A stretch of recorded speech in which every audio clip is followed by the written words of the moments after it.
Hi, I'm Teresa Greene, the Collections Manager at the Vermont Historical Society, and I'm here with these three fabulous gowns that were worn by Governor Madeleine Kunin at her 3 inaugurations. This gown that was worn in 1985 is heavily inspired by European folkwear as an homage to her Swiss heritage.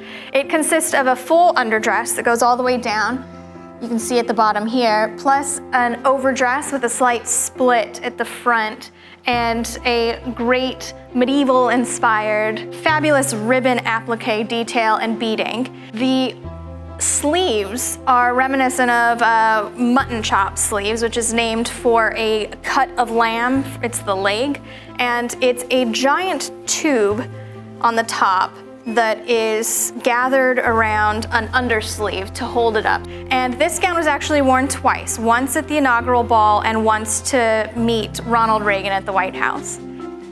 This second gown was very specific. Madeleine Kunin really wanted this exact color, and so they had to go all the way to Canada to source the fabric. This is a shot silk, so in one direction it's woven in blue and in the other direction it's woven in black. So as the light changes over it, the fabric seems to change color.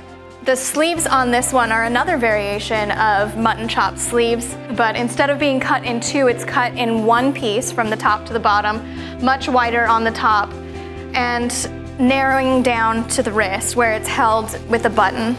So this dress, which was worn in 1989, starts to show the draping and the narrowness that comes into fashion in the 90s.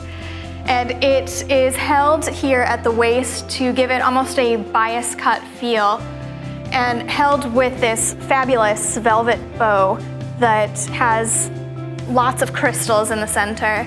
And the velvet is very nicely accented by this crisp silk satin collar that goes all the way around. In the museum field, we often talk about clothing using the term costume, because all clothes are a costume that you put on. Clothing is a symbolic object. It is an image that you as the wearer project to the world. And Governor Kunin knew this when she commissioned these dresses. As such, she was very peculiar about the way that they looked.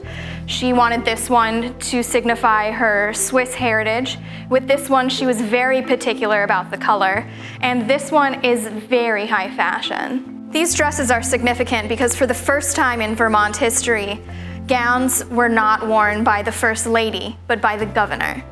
If you'd like to see these gowns in person, please visit us at the Vermont History Museum or follow us on social for more videos from the collection.